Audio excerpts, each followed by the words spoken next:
World cup 2023 का match number 7 जो बांग्लादेश और इंग्लैंड के दरमियान कल धर्मशाला क्रिकेट स्टेडियम में खेला जाना है। लेकिन इस मैच से पहले इंग्लिश कप्तान ने न सिर्फ जनाब मकरूर तरीन भारतीय क्रिकेट बोर्ड को बुरी तरह से बेनकाब किया है, बल्कि पाकिस्तान का मजाक उड़ाने वाले जो भारतीय जर्नलिस्ट हैं उनके मुंह पर भी एक करारा थप्पड़ मारते हुए कहा है कि भाईजान आप कहते हो कि पाकिस्तान एशिया कप नहीं होस्ट कर सकता, पाकिस्तान के मैच के दौरान जो बिजलियां हैं वो चली जाती हैं, तो आपके यहां क्या सूरत हाल है। और साथ ही साथ जनाब जो इंग्लिश क्रिकेट टीम के चीफ सेलेक्टर हैं ल्यूक राइट, उन्होंने भी एक ऐसा बयान दे दिया है जो कि भारत के लिए एक खतरे की घंटी जो है वो बजा सकता है। वर्ल्ड कप के इंपॉर्टेंट मैच से सिर्फ 12 घंटे पहले इंग्लिश मीडिया और इंग्लिश कप्तान की जानिब से यह बयानात आना इस चीज को इंडिकेट कर रहे हैं कि जनाब आप पाकिस्तान को तो आईसीसी के साथ मिलकर डरा धमका सकते हैं, लेकिन इंग्लिश गोरे जो हैं जिनकी चमड़ी वाइट है, आप उनके साथ किसी तरह से जो 2 नंबरी है वो कर नहीं सकते। सो इस वक्त इंग्लैंड और बांग्लादेश के मैच से पहले क्या सीन क्रिएट हो चुका है ये आज की वीडियो में मैंने आपके साथ शेयर करना है। लेकिन उससे पहले जो पाकिस्तान के साथ रवैया रखा जा रहा है उसके ऊपर जो आईसीसी के साबिक सदर हैं एहसान मानी साहब वो खुलकर बोल पड़े हैं और उन्होंने कहा है कि जनाब देखे भारत का काम था कि जो क्रिकेटिंग नेशंस हैं और ख़ास तौर पर जो वर्ल्ड कप में पार्टिसिपेट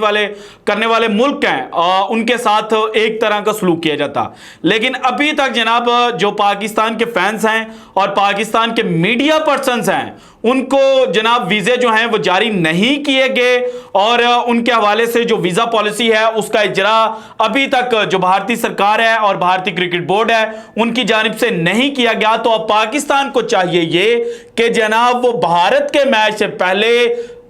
चार्टर फ्लाइट पर बैठें और पाकिस्तान वापस आ जाए।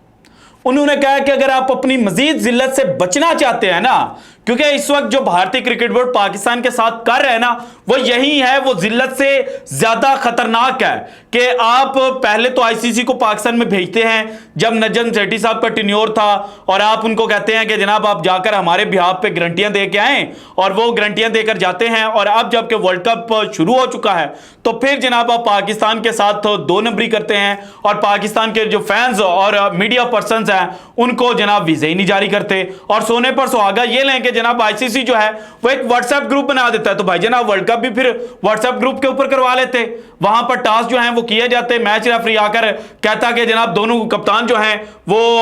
जरा अटेंटिव हो जाए, यहां पर टास्क होने लगा है। इसके बाद वहीं पर जनाब जो लफ्जी गोलाबारी है उसके थ्रू 50 ओवर भी करवा लिए जाते, तो आपके इतने ज्यादा जो खर्चे हैं वो बच जाते। तो अब जनाब एहसान मानी साहब ने कहा है कि भाईजान बंदे के पुत्र बने और बंदे के पुत्र बन के आप अपनी जो वापसी की टिकट है ना वो करवाएं, आप भारत को आंखों में आंखें डालकर एक दफ़ा जवाब तो दें। और इसी तरह से बात मुझे याद है स्पोर्ट्स तक का जो मंच है वहां पर भी की गई थी, राहुल रावत और विक्रांत गुप्ता वहां पर बैठे हुए थे। उन्होंने कहा था कि जनाब जब भारत का ऑस्ट्रेलिया के साथ फड्डा बना था और हरभजन सिंह को लेकर जो वो चक करते थे, वट्टा करवाते थे, तो उसके ऊपर जो ऑस्ट्रेलियन क्रिकेट बोर्ड के साथ इख्तलाफात हुए थे तो वहां पर at the very last moment तक जो भारतीय क्रिकेट बोर्ड है वो ये कहता रहा कि जनाब अगर आप हमारे साथ इस तरह से करेंगे तो हमारी फ्लाइट रेडी है, हम जा रहे हैं, हम जा रहे हैं, हम जा रहे हैं। तो पाकिस्तान को भी इसी तरह से करना चाहिए था। सो अब जबकि वर्ल्ड कप शुरू हो चुका है फिर भी भारतीय क्रिकेट बोर्ड और भारतीय सरकार की जानिब से वीजे जारी ना करना इंडिकेट कर रहा है कि भाईजान पाकिस्तानियों के साथ कोई अच्छा सलूक नहीं किया जाएगा। पाकिस्तान की टीम को हैदराबाद के अंदर बड़ा एक ग्रैंड जनाब जो एक रिसेप्शन है वो मिला था, लेकिन वो आम पब्लिक ने किया था। जो हायर अथॉरिटीज हैं वो पाकिस्तान के साथ कंफर्टेबल नहीं है और वो जनाब कल को ये चूरन बेचेंगे अपने इलेक्शन के अंदर के देखें जनाब पाकिस्तान जो कहता था हम वर्ल्ड कप खेलने नहीं आएंगे, हमने किस तरह से जनाब पाकिस्तान को अपने यहां बुलाया भी और फिर उनके फैंस को भी नहीं एंटर होने दिया और उनके जो मीडिया पर्सन हैं उनको भी भारत के अंदर एंटर नहीं होने दिया। तो उन्होंने कहा है एहसान मानी साहब ने कि जो आखिरी हल है वो यही है कि पाकिस्तान को अब ये चाहिए कि वो स्टेप बैक करें, वो भारत की आंखों में आंखें डालकर कहें कि अगर आप पाकिस्तानी अवाम के साथ ये करेंगे, पाकिस्तान की जो जर्नलिस्ट कम्युनिटी है उसके साथ ये करेंगे और पाकिस्तानी फैंस को एंट्री नहीं देंगे तो फिर हम क्यों यहां पर खेलें। पाकिस्तान पर पाबंदियां लग सकती हैं और ये पाबंदियों की जो एक लड़ाई शुरू हुई थी पाबंदियों के बारे में जो बातें की गई थी ये भी भारतीय मीडिया ने की थी। तो अब तो पाकिस्तान के पास है ना चीज कि दो जनाब जो थ्रेटनिंग अलर्ट है वो जारी हो चुके हैं। एक वो जो इनका रवि बिश्नोई टाइप का बंदा है, बिश्नोई नहीं है वो, रवि बिश्नोई तो इनका बॉलर है ना, इसके नाम क्या है क्योंकि वो कम्युनिटी गाइडलाइंस आ जाती हैं इसलिए पूरा नाम नहीं लूंगा, जिसने जनाब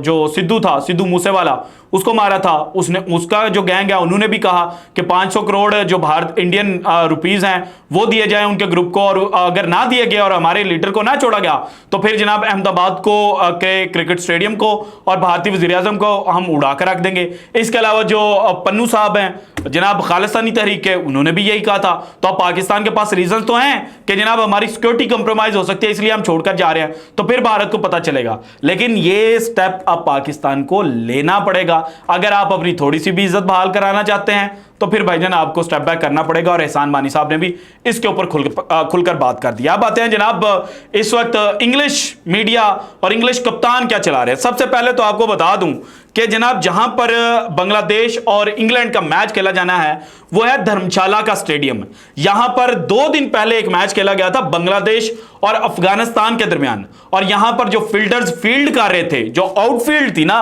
वो इतनी खराब थी कि प्लेयर्स को यह कंसर्न था कि अगर हम कैच पकड़ने की जानिब गए, अगर हम डाइव मारने की जानिब गए तो हम जनाब इंजर्ड हो सकते हैं। और जब जनाब दोनों जो टीम्स हैं उन्होंने कंप्लेन भी की तो उसके बाद आईसीसी जो था उसने एक्शन लिया, और आईसीसी ने फिर एक्शन ये लिया कि उन्होंने कहा कि ठीक है जनाब ये जो आउटफील्ड थी ये एवरेज थी लेकिन इस पर मैच कंडक्ट हो सकता है। तो इसके ऊपर जनाब जो इंग्लिश कप्तान है उन्होंने कहा कि the way Dharamshala surfaces it's not ideal, कि धर्मशाला का जो आउटफील्ड जैसी है ना ये आइडियल नहीं है। We want use it as an excuse, हम इसको एक्सक्यूज के तौर पर इस्तेमाल नहीं कर रहे, but it's going to hold you back from a place you want to be as a team. तो जब प्लेयर्स को ये खतरा, ये डर होगा कि भाईजान हम जब यहां पर डाइव करने के लिए जाएंगे तो हमारा जो घुटना है वो जमीन के अंदर फंस जाएगा और हमें जनाब जो एंकल इंजरी है और नी इंजरी है वो हो सकती है, तो फिर कौन जनाब इतने बड़े मेगा इवेंट के अंदर रिस्क लेगा, और फिर आप बाउंड्रियां जाने देंगे और दूसरी टीम को फायदा हो सकता है। सो इसकी जानिब जो जनाब जॉस बटलर हैं उन्होंने इशारा किया। अच्छा, यहीं पे मामला खत्म नहीं होता। इसके अलावा जो जोनाथन ट्रॉट है, जोनाथन ट्रॉट भी